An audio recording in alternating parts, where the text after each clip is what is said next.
Hey guys, for today's video I'm going to be showing you how I made this Monsters Inc. Sully inspired set of Mickey ears, so if you want to see how I made them, then just keep watching. So starting off with the bow, I picked up this adorable Monsters Inc. fabric from Joanns, and they actually had quite a few Monsters Inc. options, so definitely check them out. And I'm going to be cutting this for the outside of the bow, but I'll be cutting a piece of felt for the inside of the bow. The felt square that I used was 5 inches by 5 inches because I did want this bow to be a little bit larger than normal. I do have an entire tutorial of different bow methods if this tutorial is not what you're looking for exactly. I have sewn bows and hot glue bows, but this is going to be a hot glue bow. So I'm just cutting the fabric large enough to overlap my felt, as you can see here. And then I'm going to use my hot glue gun to glue down the edges so that they don't fray and look messy once the ears are done.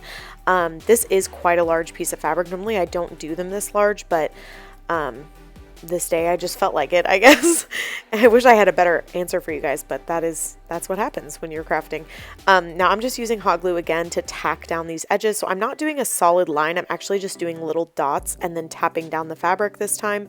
And then I'm going to fold over my corner and glue that down as well. But unfortunately my camera, I guess, ran out of storage and stopped filming. So again, I do have other tutorials if this was not helpful to you guys. This is what the bow looked like once I was all done. I did use this sparkly glitter ribbon from Dollar Tree. It does have an adhesive back, but I did end up hot gluing it into place just to make sure that it would stick.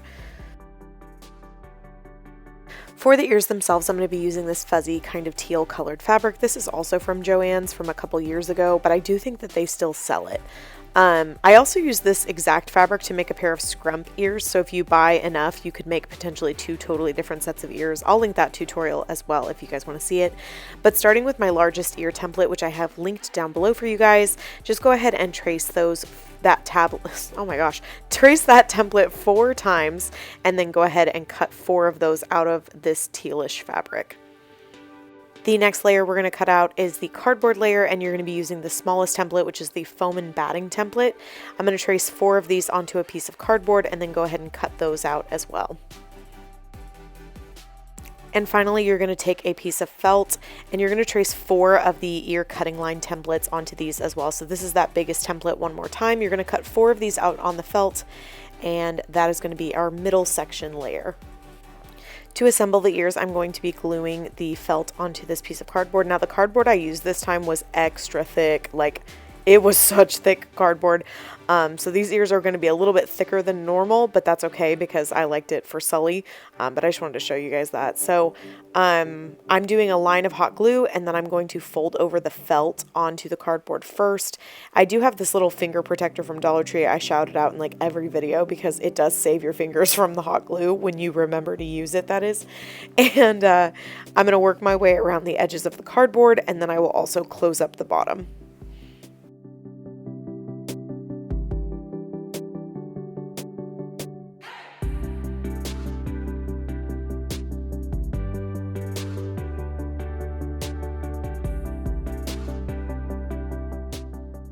After hot gluing on the felt layer, next we're going to move on to the fabric layer. So this is the exact same thing. I'm going to do a thin line of hot glue at the top first, fold over my fabric and just tap it down into the glue, and then I'm going to work my way around the sides and do the bottom last.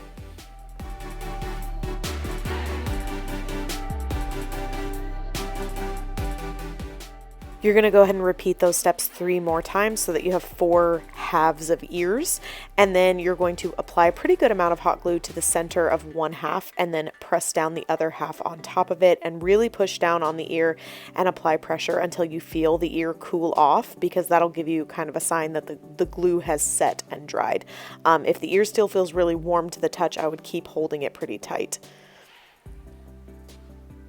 And then next we're going to move on to painting. So in order to add those little purple spots that obviously the fabric didn't come with, I'm just using plain purple acrylic paint from Walmart.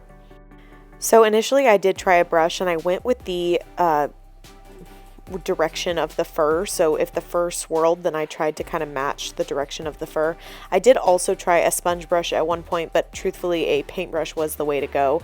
And really not using too much paint. So this first spot that I did, I actually used a little bit too much, and I saw that over time the less paint I used, the more natural, if you will, the spots looked. Like the more it looked like the fabric came that way, as opposed to I painted the spots on. Something else that I tried to be aware of was just the sizing of the spots and not making them all the identically same size. Also placement, I didn't want these to look symmetrical or look like I was trying to match on each side, because I didn't think that that was going to come out well for me, especially when one is like just a hair different than the other. Hair. That was funny. Anyway, I'm going to continue painting on these spots. Obviously, I do want to allow the fur to dry on one side before moving on to the back. Here you can see me taking some tweezers and kind of pulling the fur back up, because I used a little bit too much paint and I didn't want it to mat down the fur on the fabric. So again, I would advise you just use kind of a light hand with the paint. I think it'll make it look a little bit more natural and more like you bought the fabric like this. I was also mindful of adding spots onto the edges because we won't be adding trim on these ears. Fur fabric tends to conceal that little crack between the two halves really, really well, to where you don't need a trim to cover it up. So I made sure to add a couple spots there as well, which again emphasized de-emphasized the crack. Once my paint was all dry, I went to assembling these ears. So I'm going to be using my ear spacing template. I have this linked below for free for you guys as well. And I'm just going to be placing my headband on top of it and then marking where the ears need to go on the headband. If you don't have a printer, you can always use a set of ears you might already have on hand, or if you measure it, it's usually about 2.5 inches of distance between the two ears. That's how I prefer my ears, at least. And then I am just going to be using hot glue to attach these. So once I got them into the right spot, I just applied a pretty good amount of hot glue to the bottom. You don't want to overdo it because you don't want the glue to ooze out while you're attaching them, but you do want enough to where you're going to get a nice adherence. Also, make sure that your glue is not overly hot. This is something that sometimes messes people up the first time that they make ears. If the hot glue is like boiling hot, it's going to take forever for it to dry on that headband. So I would maybe apply the glue to the ear and wait a few seconds before actually pushing it onto the headband. Now I did have a little bit of hot glue ooze out the bottom, so using just like a random tool at hand, I pushed the fur from the fabric down into the hot glue to conceal that any had come out. And then once that ear was dry, I moved on to gluing on the other ear.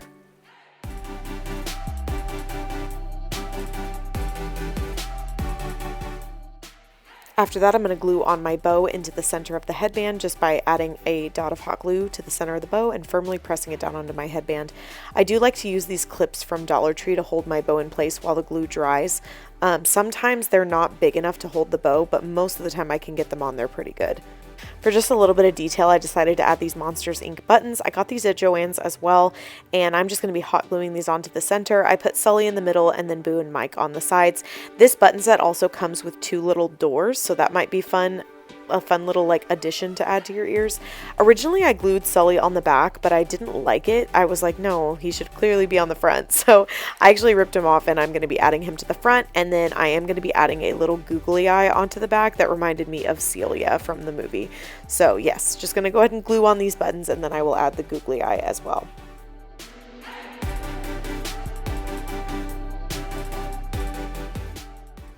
After gluing on this googly eye on the back, that is going to be the final step in making these ears. I think these turned out really cute and I really enjoyed making them for the Year of the Ear swap that I'm a part of. If you guys don't know what Year of the Ear is, I will link that playlist for you guys as well. But it is a DIY Mickey ear swap that I participate in most months, and it is so much fun, and there's a theme each month. So if you like making Mickey ears, definitely check it out for inspiration. Thank you guys so much for watching. Please be sure to check out some of my other videos, subscribe and like this one, and I will see you guys in my next one. Bye!